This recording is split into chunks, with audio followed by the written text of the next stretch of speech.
Stóttir gerur svo. Takk fyrir þetta innlegg Kolbrún. En komið í sæl, ég heiti Guðrún Ragnarsdóttir og lektor í stjórnun menntastofnana á menntavistarsviði.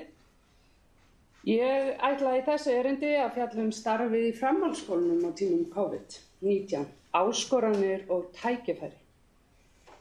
Í þessu erindi ég að vinna með þessum frábæru konum hérna, Súsanu Margréti, Elsu, Amalíu og Önnu Kristínu. Súsanna, Elsa og Amalíu eru með mér í stærra verkefni þar sem við erum að kafa á dýptina og ætlum að skoða langtíma áhrif COVID-19. Og Anna Kristín að skrifa með mér grein stjórnendur í framhaldsskólum á þessum merkilegu tímum. Eins og Kolbrún benti á og Ársæll líka, þá erum við rétt að byrja á því að skoða þessi gögn og þau eru afar áhugaverð og spennandi í alla staði og ég afskaplega spennt að byrja að skoða þau nánar. Hér í þessu erindi ætla ég fyrst og fremst að tala framhaldsskólakennara.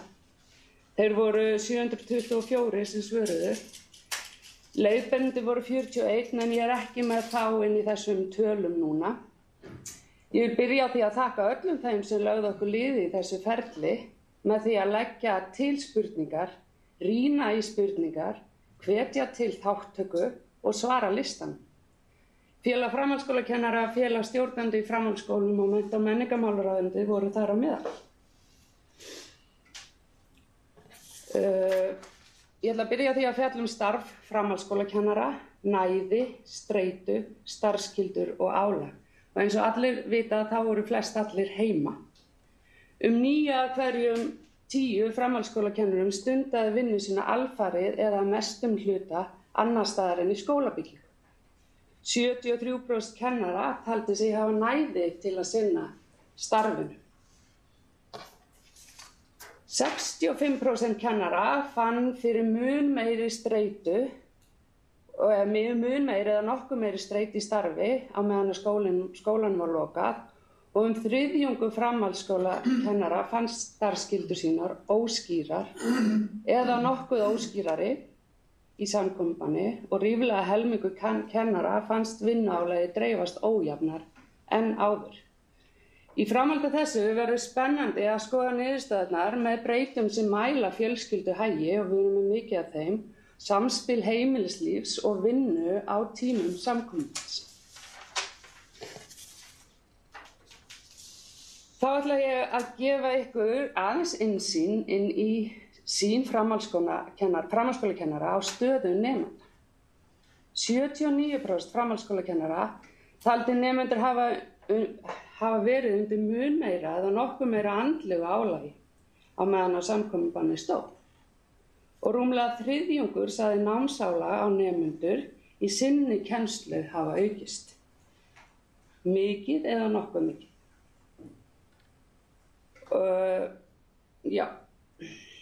Helmingur kennara taldi mætingu nemenda vera verri en fyrir samkomubann og tæplega helmingur kennara sagði virkni þeirra hafa minnkað. Ég og samstarfskona mín, hún Súsanna Margrét Gestsdóttir, við fórum á stað í kringum páska og ræddum við kennara, við ræddum við foreldra og nemendur og þær niðurstöður að þeirri forathugun taka svolítið undir þetta. Það var greinilega mikið álag, flókið umhverfi og flókið samspil heimilislífs og vinnu og áhugavert að kafa aðeins dýpra í það og velta fyrir sér eins og margir hafa verið að benda á mismunandi félagslegri stöðu og annað í því samhengi. En þá ætla ég að gefa ykkur innsýn inn í ýmsar breytur sem snúa að kennslunni. Áfangar féllu að öllu leyti eða einhverju leyti niður hjá 9% kennara í framhaldsskólum. Í þessu samhengi verður áhugavert að skoða ólíka kennarahópa. Mikil umræða hefur verið í samfélaginu starfsnámið og erum við með fjölbreyttar breytur sem mæla upplifun starfsnámskennara. 73% framhaldsskólakennara sagðist að öllu eða nokkru leyti hafa kennt samkvæmt stundatöflu. 16% að litlu leyti og 11% ekki. Ég heyri sjálfri mér. Við erum líka með breytur sem mæla þau fyrirmæli sem stjórnendur gáfu innan skólana hvernig skipulag kennslu og skipulag skólastarfs átt að vera. Og svo aftur á móti ánægju kennara með það fyrirkomulag, því ég held að sú rödd, þetta Kristín talaði mikið stjórnendur áðan, þannig við þurfum að skoða raddir kennara líka saman. Og það verður áhugavert að rýna aðeins í það í framhaldinu. Við höfum í gagnasettin okkar breytur sem mæla stuðning í samkomubanni. Hér gef ég ykkur innsýn inn í eina breytu sem snýr að kennslufræðilegum stuðningi. Tæplega helmingur framhaldsskólakennara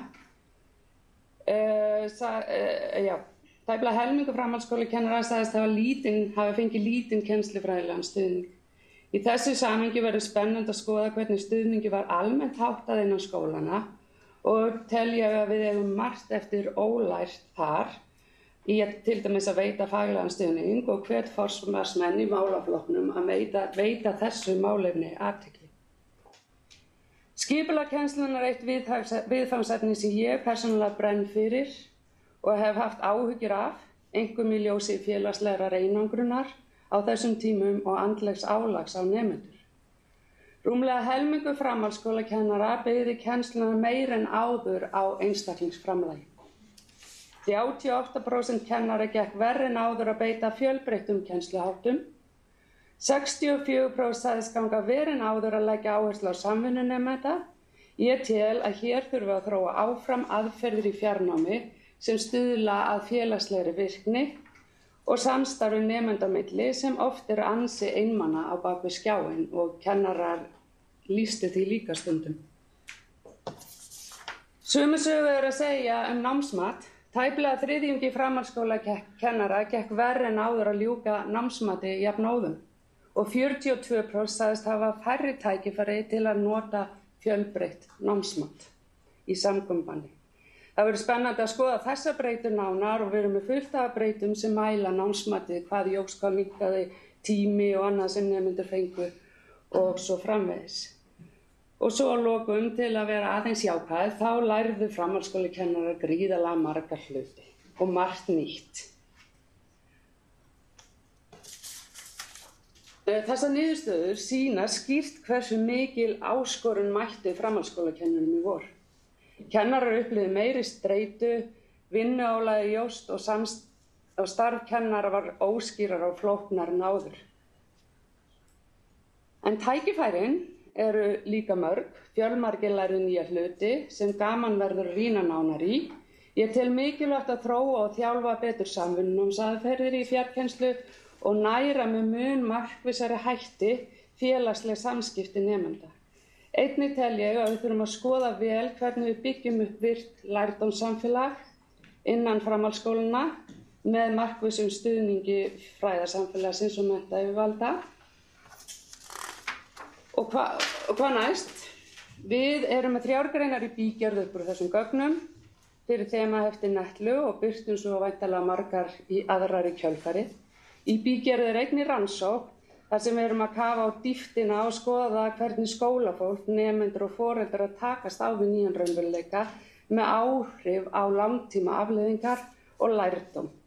Við erum langt komnar með það að fá til samstarfs við okkur 3 framhaldsskóla. Og svo að lokum. Við teljum gríðarlega mikilvægt að skrifa þessa samtíma sögu og Ragnar Þór nefndi það þarna áðan. Læra meira kreppur og breytingastarf í skólum ásamt því að miðla hugmyndum og aðferðum til vettvangs.